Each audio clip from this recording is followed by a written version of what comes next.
Assalamualaikum warahmatullahi wabarakatuh. Ketemu lagi dengan saya, trainer bonsai amatir. Oke teman-teman, sebelumnya jangan lupa ya untuk diklik tombol subscribe-nya dulu. Dan jangan lupa untuk share video ini ke teman-teman sesama penghobi bonsai, supaya video ini lebih bermanfaat lagi untuk banyak orang. Oke teman-teman, pada kesempatan kali ini saya akan sedikit membahas tentang mencari titik tumbuh yang pas untuk suatu bonsai ya. Nah, untuk teman-teman pemula biasanya kan bingung ya untuk mencari titik tumbuh yang pas itu bagaimana. Nah, kita harus bisa berimajinasi ya. Nah, untuk membantu berimajinasi, misalkan ini akan saya tumbuhkan misalkan di sini. Di sini ketika ngelos, di sini kan otomatis imajinasinya sudah hilang lagi. Nah, untuk mempermudah imajinasi kita itu kita menggunakan alat seperti ini ya teman-teman.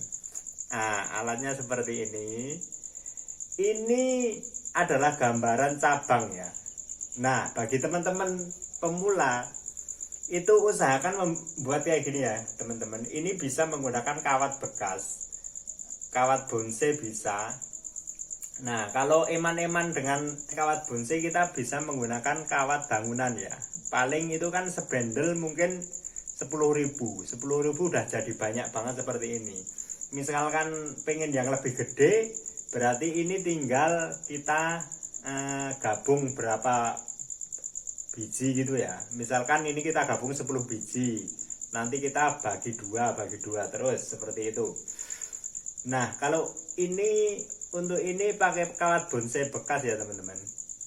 Ini menggunakan kawat bonsai bekas, lalu saya bikin seperti ini.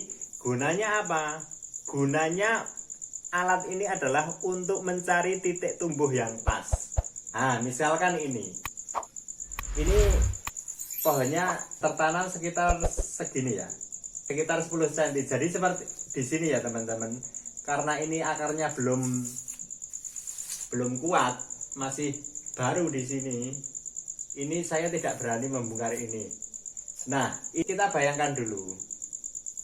Ini ada pohon yang tertanam itu 10 cm ya. Besok kalau udah besar akan kita bongkar. Nah, bagaimana untuk menentukan titik tumbuh di sini dari segi mahkota dan lain sebagainya? Misalkan kita bikin gaya semi cascade. Semi cascade secara otomatis akan ada mahkota di sini. Nah, terus cabangnya akan ke sini. Nah, terus untuk menciptakan imajinasinya itu pakai ini. Contoh ya, biar kelihatan gambarannya. Jadi ini kita pasangkan di sini.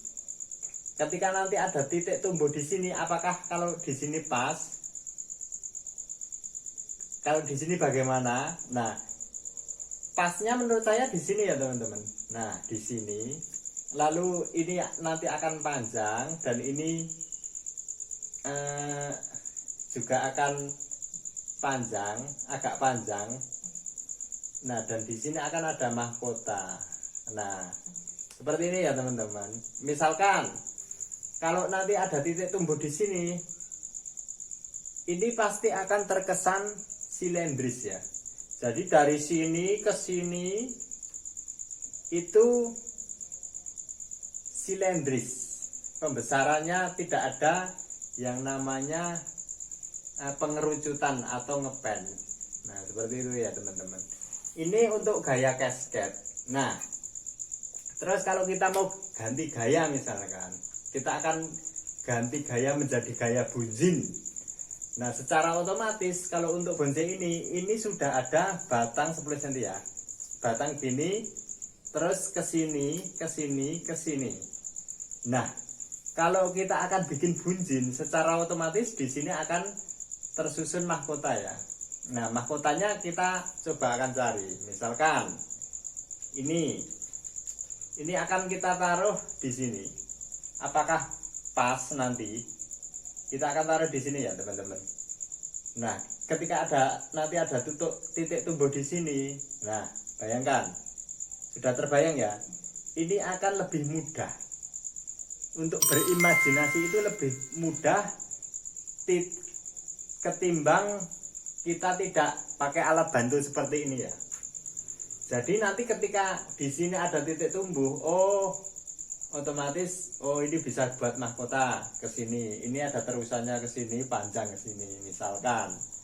Ini cuma untuk gambaran. Seperti itu ya teman-teman. Nah, misalkan di sini akan seperti ini. Oke. Jadi untuk teman-teman, terutama teman-teman pemula, usahakan bikin alat seperti ini ya.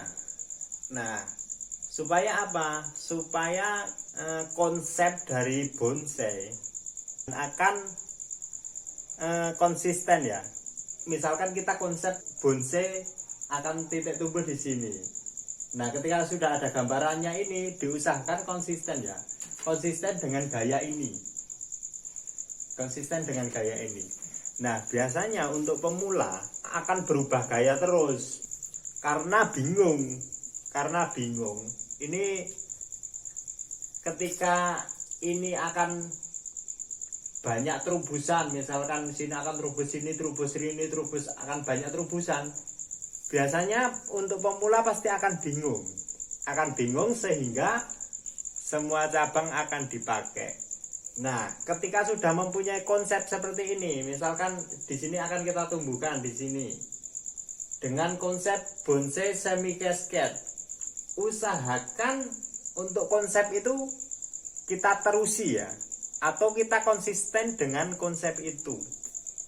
Misalkan akan kita bentuk dengan gaya bunjin seperti ini. Ketika kita sudah punya konsep gambaran dari bonsai ini, kita secara otomatis kita akan menindaklanjuti sesuai konsep ya. Sesuai konsep. Jadi kita tidak bingung lagi. Nah, tapi kalau tidak memakai alat ini, kita nggak punya gambaran di sini nanti cabangnya akan tumbuh di mana. Nah, ketika yang subur ini malah yang dibesarkan yang ini dan lain sebagainya. Tapi kalau kita punya alat seperti ini, kita sudah punya gambaran sejak dini ya. Sejak bahan seperti ini pun kita sudah punya gambaran. Ini khusus bagi pemula ya, yang masih jarang mempunyai atau jarang pegang pohon. Seperti saya dulu itu juga seperti itu. Nah, untuk pemula biasanya semua terubusan akan dipakai semua ya. Akhirnya bonsainya menjadi bonsai ayu-ayuan atau hanya bonsai kelas rumahan lah. Jadi tidak menjadi kelas kontes ya. Misalkan, nah ini kan banyak sekali nih. Banyak sekali terubusan. Setiap dari mata tunas ini ada terubusannya. Di sini ada terubusan, sini ada terubusan, sini juga ada, sini juga ada. Nah, ini ada terubusan atau titik mata tunas banyak sekali.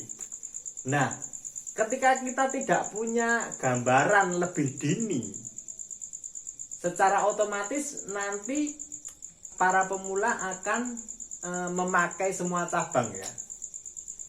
Nah, akhirnya bonsai akan diusahakan cepat jadi. Dan yang terjadi apa? Dan yang terjadi bonsai tidak ada tahapannya ya. Jadi tidak ada istilahnya ngepen, tidak ada ngepen. Jadi akan terkesan silindris. Padahal ketika kita sudah punya gambaran misalkan seperti ini, secara otomatis kita tidak akan menghiraukan terubusan yang manapun. Pokoknya selain terubusan yang ada di sini, kita tidak akan pakai. Nah, seperti itu ya. Oke teman-teman, untuk teman-teman yang masih belum paham tentang penjelasan kali ini, bisa ditanyakan di kolom komentar ya. Nanti kita akan tektokan di situ.